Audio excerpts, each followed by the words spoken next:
Selamat malam.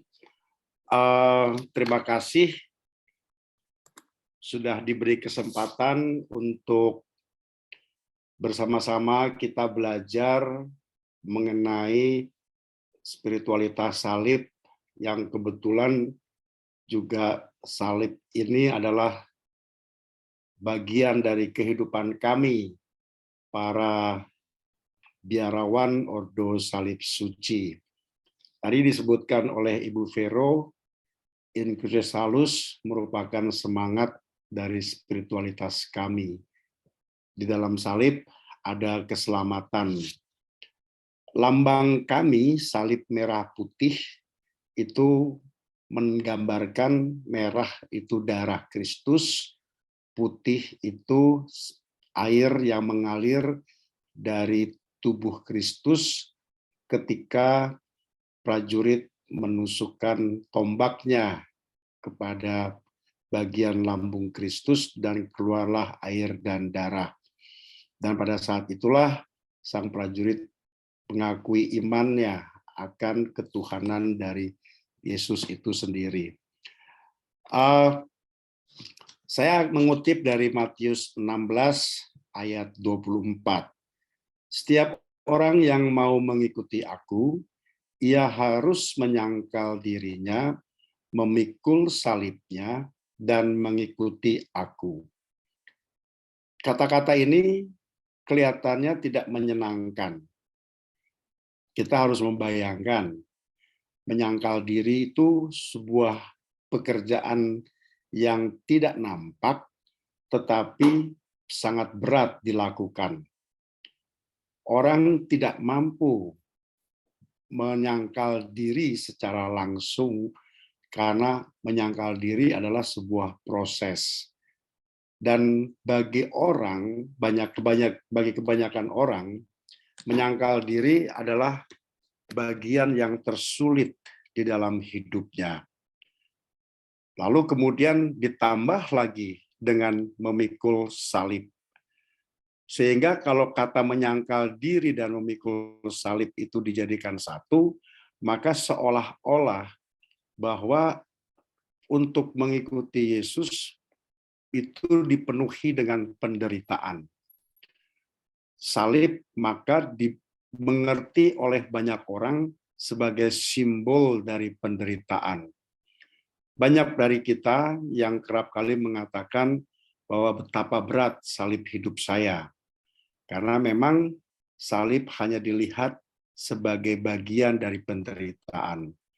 Tetapi kalau kita mengikuti kalimat berikutnya dari Matius 16:24, mengikuti aku, maka sejatinya ada yang disebut dengan kebahagiaan ketika orang mampu menyangkal dirinya, ketika orang mampu memikul salibnya.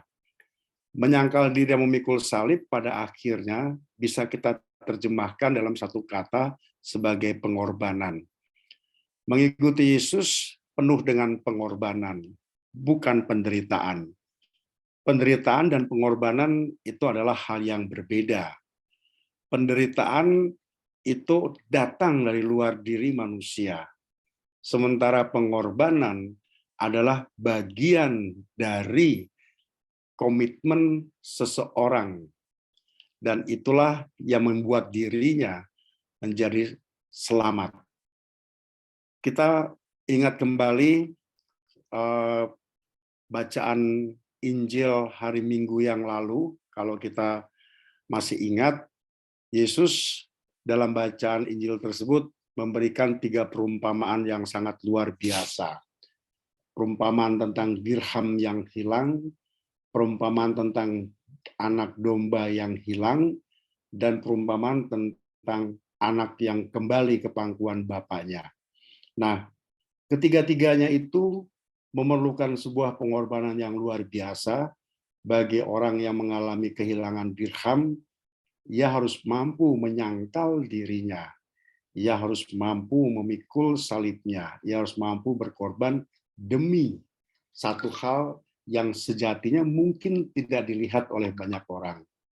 Dan Yesus mengakhiri ceritanya dengan menampilkan sosok Bapa yang luar biasa baik. Dan itulah keselamatan yang didambakan. Maka in crucis salus, di dalam salib ada keselamatan. Itulah yang menjadi kekuatan bagi kami, para penyandang salib dari Ordo Salib Suci. Kira-kira demikian. Salib sebelum zaman Yesus, jadi simbol salib sejatinya sudah cukup lama hadir sebelum munculnya agama Kristen. Dan simbol salib ini, palang horizontal dan palang vertikal yang dipadukan, menjadi ritual keagamaan umat agama politeisme atau ajaran paganisme pada waktu itu. Nah, pada hakikatnya simbol ini dibawa oleh orang-orang Hindi. Hindi itu mungkin bagian dari Asia Timur seperti itu menuju Romawi. Dan kebetulan pada waktu itu Yerusalem dijajah oleh Romawi. Maka pada zaman penjajahan Romawi di Yerusalem, ketika zaman Yesus masih hidup, salib selalu digunakan sebagai alat untuk menghukum. Dan mereka-mereka yang dianggap penjahat besar lah, entah penjahat politik, entah penjahat kriminal, salib adalah bagian dari hidup mereka. Sehingga ketika Yesus disalibkan, dia dianggap sebagai penjahat kriminal atau penjahat politik. Maka begitu banyak orang yang menonton dia, dan ketika di samping kirinya ada dua penjahat kriminal, yang satu, jadi Yesus disejajarkan dengan mereka. Kira-kira demikian. Itu salib sebelum zaman Yesus. Kemudian, sejak awal mula salib Kristus, sejak Yesus wafat, sampai sebelum abad keempat, tepatnya di tahun-tahun 300-an, sebetulnya salib tidak dijadikan simbol dari agama Kristen. Nah, yang menarik justru di sini, penggunaan simbol salib untuk agama Kristen berawal dari perjalanan rohani yang dilakukan oleh Helena, ibu dari Raja Konstantin sebelum abad keempat di Palestina. Jadi pada tahun 326 menjadi awal mula digunakan simbol salib. Helena melakukan perjalanan ziarah ke tempat-tempat suci di Palestina. Di sana selama 2 tahun, ia berkelana mengunjungi semua situs-situs bersejarah di mana Yesus pernah hidup dan berkarya. Di Bethlehem, tempat kelahiran Yesus, Helena membangun gereja yang kini disebut Church of the Nativity.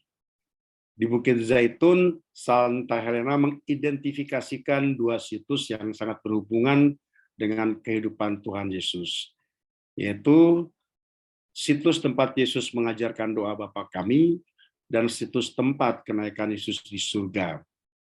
Ia kemudian membangun 2 buah gereja di masing-masing tersebut. Ada yang disebut dengan The Church of the Paternoster dan The Chapel of the Ascension. Kira-kira begitu. Tetapi keinginan utama Santa Helena pada perjalanan ziarahnya itu adalah menemukan tempat penyaliban dan salib suci yang sebenarnya, di mana juru selamat kita pernah menyerahkan nyawanya. Kemudian setelah bekerja keras selama setahun lebih, ia mendapat keterangan dari seorang Yahudi tua yang mengatakan bahwa salib suci itu terkubur Kaisar Hadrian pada tahun 119. Maka Helena segera memerintahkan agar kuil itu diruntuhkan, dan dengan takjub ia menemukan 3 salib kayu di ruang bawah tanah kuil tersebut, lengkap dengan paku-pakunya. Tapi yang menjadi pertanyaan dari ketiga salib itu, manakah yang menjadi salib Yesus? Patriark Yerusalem Makarios memberi saran agar ketiga salib tersebut disentuhkan pada orang yang sakit parah. Maka dibawalah seorang wanita yang sudah sekarat dan hampir mati.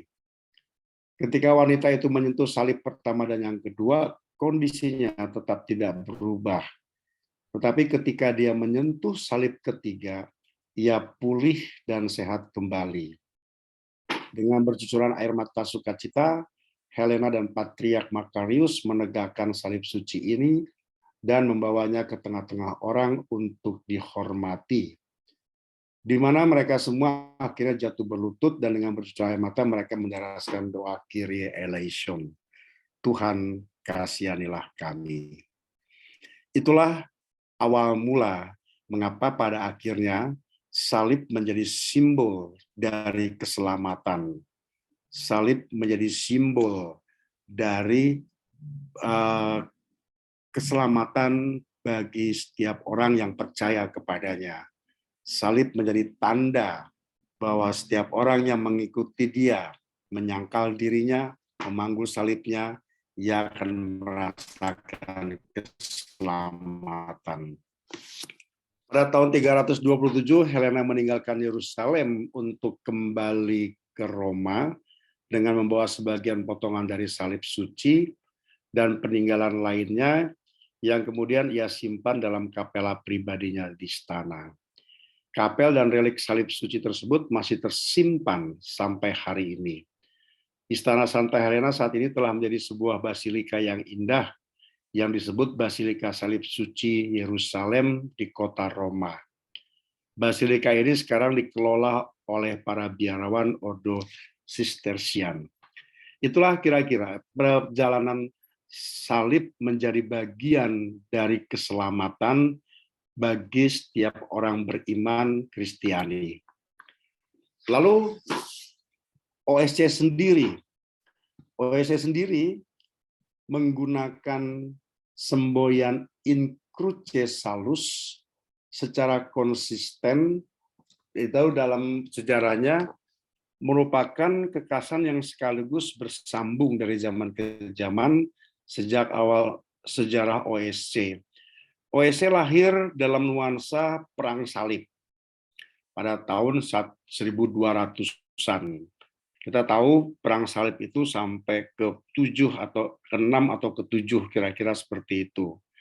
Dan disitulah OSC lahir dalam suasana yang demikian. Maka kalau kita melihat biarawan Ordo Salib Suci, mereka selalu menggunakan singal seperti yang digunakan para uskup. Itu melambangkan pedang pada zaman itu. Namun sekarang singal itu menjadi catatan khusus bahwa kami diikat oleh salib Kristus yang kuat seperti itu. Nah, OSC memelihara pesta salib dalam setiap doa-doa bersama dalam Ekaristi. Maka bagi Ordo Salib Suci, liturgi adalah bagian dari peringatan yang meriah. Karena di dalamnya selalu ada unsur kemenangan di dalam salib Kristus. Spiritualitas salib mewariskan 3 aspek dalam kehidupan para anggota Ordo Salib Suci. Jadi, Ordo Salib Suci punya kerasulan utamanya adalah hidup bersama di dalam komunitas. Itulah kerasulan utama. Dari komunitas itulah maka ada kerasulan-kerasulan lainnya. Maka kami harus selalu bersama untuk membicarakan banyak hal mengenai pelayanan-pelayanan. Disitulah ada aspek kultus, ada aspek askese, dan ada aspek mistik. Kultus itu diwujudkan dalam karya-karya kerasulan, lalu kemudian askese diwujudkan dalam kaul-kaul kami untuk mati raga dan sebagainya, dan mistik itu diwujudkan dalam karya-karya doa-doa kami. Tapi biasanya dalam kenyataan aspek kultus lebih ditekankan dibandingkan yang lain. Karena aspek kultus memang itu yang lebih nampak dalam karya-karya kerasulan. Santo Paulus menekankan bahwa salib sebagai simbol kemenangan atas dosa dan maut, yakni kasih Kristus yang membebaskan dirinya dalam ketaatan kepada Bapa untuk membebaskan manusia. Maka kalau kita melihat kata-kata Paulus yang demikian, kita dapat melihat begini, bahwa salib dia adalah transformasi dari kutuk menjadi berkat. Salib adalah simbol dari pembebasan. Maka kalau salib itu hendak dilihat sebagai keselamatan, manusia harus mau masuk di dalam pengorbanannya. Manusia harus mau menjadi bagian dari pengorbanan Kristus itu sendiri. Maka setiap penderitaan yang dialami oleh manusia, ia tidak akan pernah mampu mengatakan salib sebagai keselamatan jikalau ia tidak melihat bahwa penderitaan itu adalah bagian dari pengorbanan Kristus. Maka orang bisa mengatakan salib saya terlalu berat. Betul. Tetapi ia bisa merasakan bahwa salib itu akan menyelamatkannya kalau ia mampu mengolahnya bersama dengan Kristus, bersama dengan karya-karya keselamatan Kristus yang lainnya. Nah, bagi OSC, liturgi adalah bagian dari kultus yang berbicara. Bagi OSC, salib di dalam liturgi itu menjadi objek kultus yang sangat berbicara dan menyingkapkan kemenangan atas kematian. Maka bagi Ordo Salib Suci, liturgi adalah bagian yang tidak bisa terpisahkan. Setiap anggota Ordo Salib Suci itu harusnya secara otomatis ia mencintai liturgi. Tidak hanya cinta atau senang, sekedar senang, tapi cinta sampai kepada penghayatan. Setiap unsur dalam liturgi bagi setiap anggota Ordo Salib Suci adalah bagian dari pewartaan ke atas salib itu sendiri. Ada kemenangan atas kematian, terutama ketika kita berbicara dan mendoakan anamnese. Yesus yang telah wafat, Yesus yang bangkit, dan Yesus yang akan kembali kepada kita semua. Sehingga bagi Ordo Salib Suci, dalam liturgi itu dilihat bahwa salib merupakan seluruh drama dari hidup Yesus. Kira-kira demikian. Maka kalau kita berbicara kembali tentang In Cruce Salus, Santo Agustinus pernah mengatakan begini, salib itu adalah kaki lampu dan Kristus adalah lampunya. Kristus dan salib artinya tidak akan pernah dapat dipisahkan. Justru karena salib itu dikenakan pada Kristus, maka salib itu memancarkan cahaya keselamatan. Kalau Yesus tidak pernah disalib, maka salib hanya tinggallah seonggok kayu vertikal dan horizontal yang tidak akan pernah bermakna apapun juga.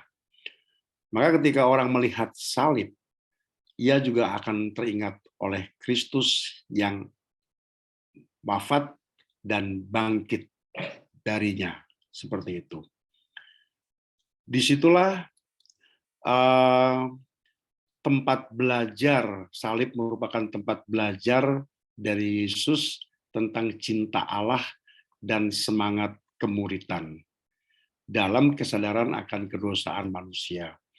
Kalau kita mengikuti Pasio Jumat Agung, dan ketika Yesus mulai dari perjalanan dikhianati sampai kepada Pilatus, sampai kepada disalib, itu semua adalah bagaimana Yesus belajar mencintai dengan total, cinta terhadap Allah dan cinta terhadap manusia secara total. Kalau kita mengikuti itu semua, rasanya mustahil bagi kita pada zaman ini untuk mengatakan itu ada sesuatu yang baik.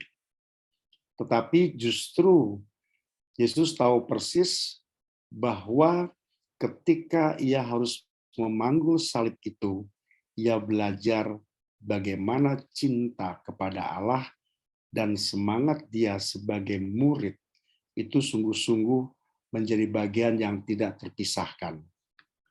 Salib adalah tempat pembelajaran Yesus, sekaligus media pembelajaran Yesus.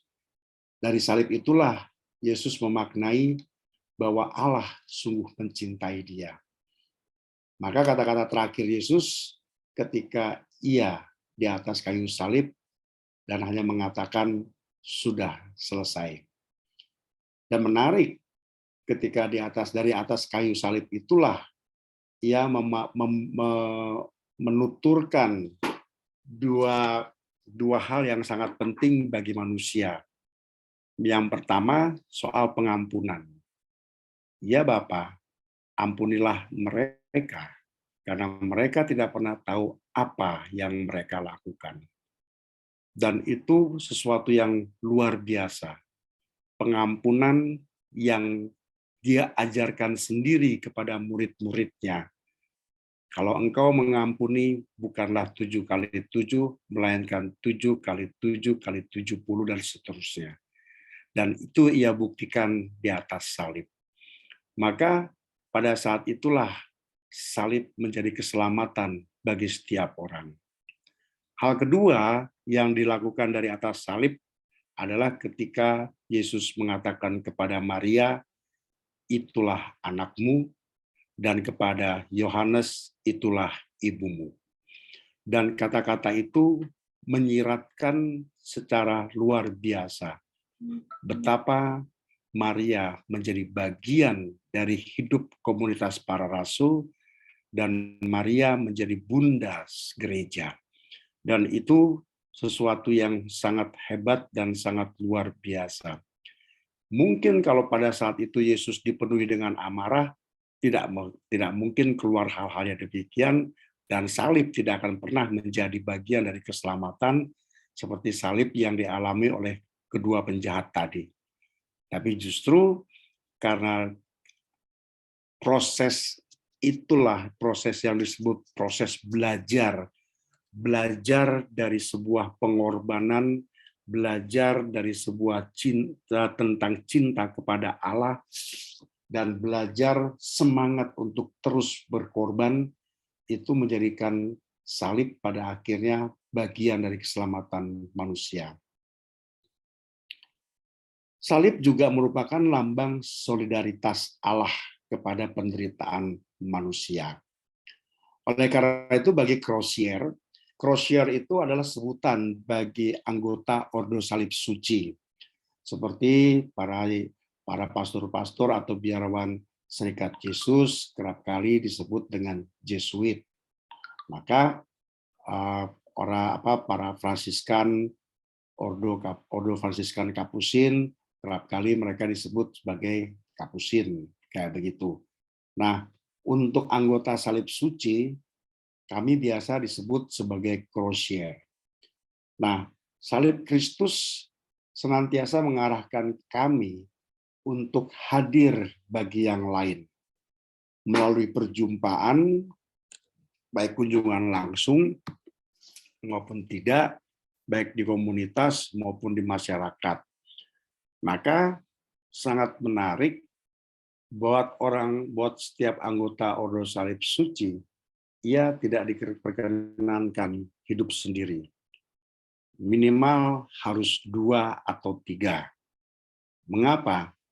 Karena komunitas sekali lagi adalah bagian dari solidaritas setiap anggota Ordo Salib Suci. Komunitas adalah kerasulan yang utama bagi setiap anggota Ordo Salib Suci.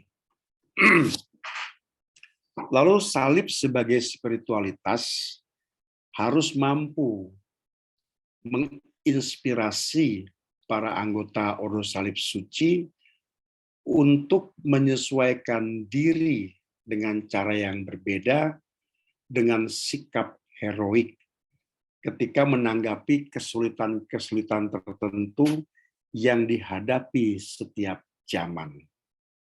Ini menarik, bahwa anggota Ordo Salib Suci semestinya dia tidak akan pernah menjadikan kesulitan bagian dari keluhan.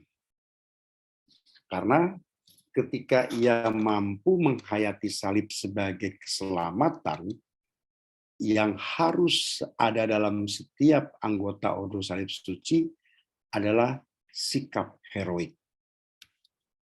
Tidak mudah menyerah, tidak selalu mengeluh. Apalagi dihadapi pada kesulitan-kesulitan tertentu. Maka kalau misalnya dilihat dari tempat-tempat karya anggota Ordo Salib Suci, kami lebih memilih Agats misalnya daripada untuk Papua daripada tempat yang lain. Karena tantangan dan kesulitan serta kemampuan menumbuhkan sikap heroik itu muncul dengan kuat. Dan itu sekarang sudah menjadi bagian dari para Crozier muda. Mereka ketika diutus ke Papua, ke Agats, mereka penuh dengan semangat. Dan mereka merasa bangga karena bisa diutus ke sana. Yang kedua, kami punya karya di Pulau Nias. Lebih khusus lagi, Nias Barat.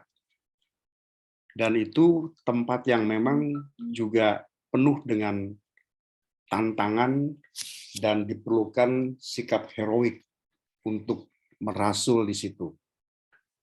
Mengapa demikian? Secara infrastruktur masih belum baik, lalu kemudian tingkat pendidikan masyarakat yang sangat-sangat rendah, dan sebagainya. Sehingga dibutuhkan orang-orang yang memang memiliki sikap heroik.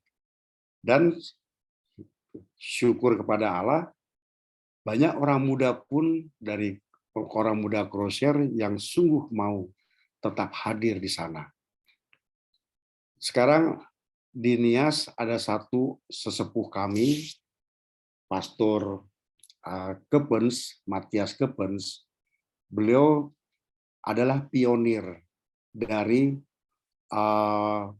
OSC yang membuka karya pertama kali dari OSC membuka pertama kali di Pulau Nias. Sudah 30 tahun lebih beliau ada di sana.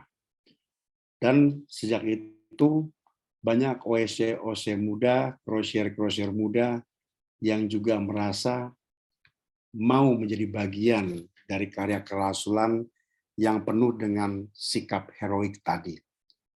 Sehingga bagi setiap Crozier muda, sejatinya ia tidak akan pernah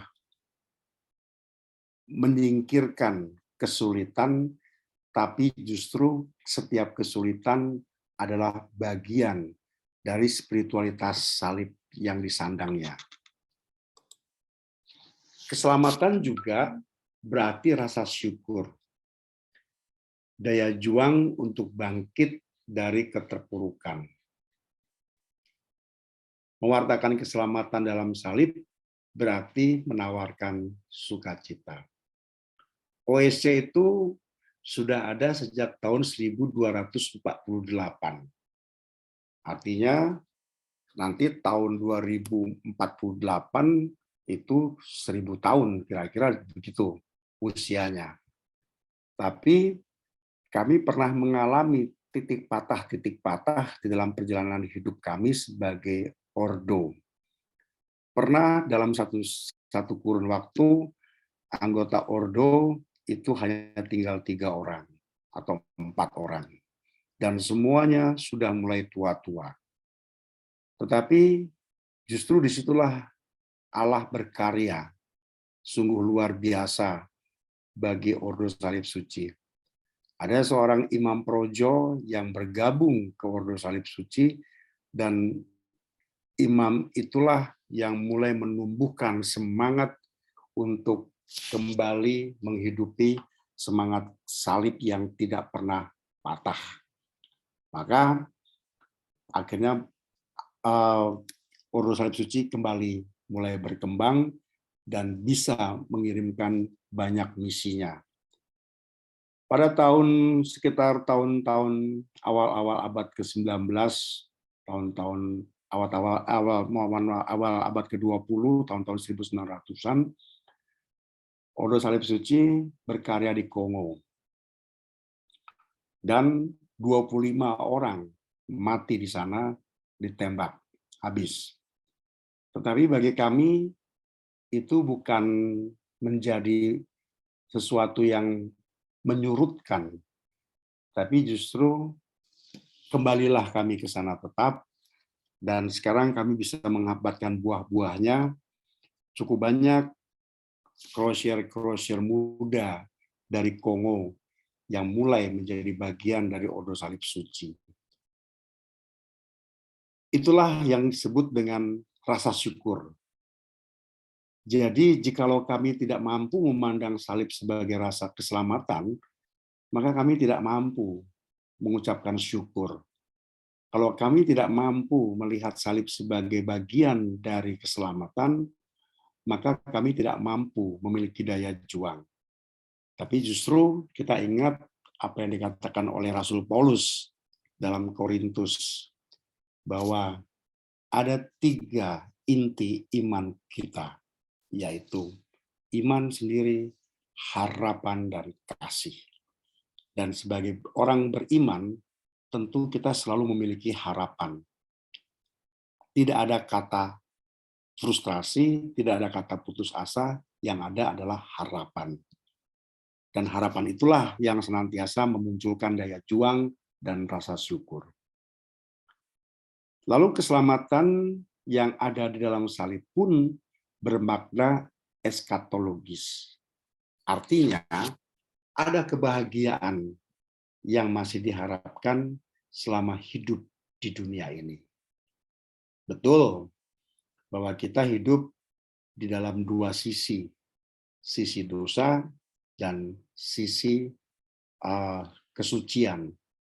Dan keduanya berjalan bersama. Kita tidak bisa menyangkal bahwa antara dosa dan kesucian itu adalah bagian dari perjalanan hidup kita. Namun sebagai orang beriman kita percaya bahwa kedua sisi itulah justru yang memampukan kita untuk mendapatkan kebahagiaan selama kita hidup di dunia ini, dan itulah yang disebut dengan harapan dan keselamatan salib yang eskatologis. Di akhir kata, saya menyampaikan tentang Cruce Signati. Jadi, Cruce Signati artinya kami yang ditandai salib. Maka kalau kita lihat simbol salib suci ini selalu ada di dada. Kita lihat ini selalu ada di dada. Menjadi bagian dari skapulir Ordo Salib Suci. Seperti itu. Nah, ini hendak mengatakan bahwa hidup kami selalu ditandai oleh salib ini. Hidup kami tidak bisa lepas dari salib ini. Maka bagi kami yang ditandai oleh salib ini harus juga menjadi bagian dari pewartaan kebahagiaan itu sendiri. Begitu Ibu dan Bapak serta suster yang terkasih, yang bisa saya bagikan sebagai bagian dari pengalaman spiritual saya sebagai anggota Ordo Salib Suci yang menghayati bahwa salib adalah lambang keselamatan di dalam hidup kami. Demikian yang bisa saya sharingkan dan saya bagikan. Terima kasih. Terima kasih Pastor atas pengajarannya, sungguh luar biasa. Mohon izin untuk merangkum sedikit dari pengajaran malam hari ini, bahwa setiap orang yang mengikuti aku, ia harus menyangkal dirinya, memikul salibnya, dan mengikuti aku. Itulah yang diminta Yesus pada kita semua. Mengikuti Yesus berarti juga kita semua diminta untuk menyangkal diri kita. Dan Santo Paulus menekankan salib sebagai simbol kemenangan atas dosa dan maut, yakni kasih Kristus yang memberikan dirinya dalam ketaatan kepada Bapa untuk membebaskan manusia. Salib adalah transformasi dari kutuk menjadi berkat atau pembebasan. Melalui In Cruce Salus atau spiritualitas Ordo OSC, kami belajar bahwa salib adalah kaki lampu dan Kristus adalah lampunya, dari Santo Agustinus. Ia adalah tempat untuk belajar dari Sang Guru tentang cinta Allah dan semangat kemuritan dalam kesadaran akan kedosaan manusia. Sebagai lambang solidaritas Allah kepada penderitaan manusia, salib Kristus mengarahkan Crozier untuk hadir bagi yang lain melalui perjumpaan dan kunjungan langsung bagi komunitas maupun masyarakat.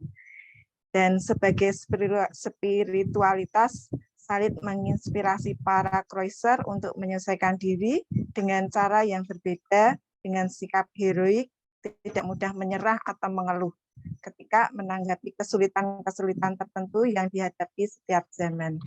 Demikian Pastor, ada beberapa yang saya garis bawahi dalam pengajaran malam hari ini.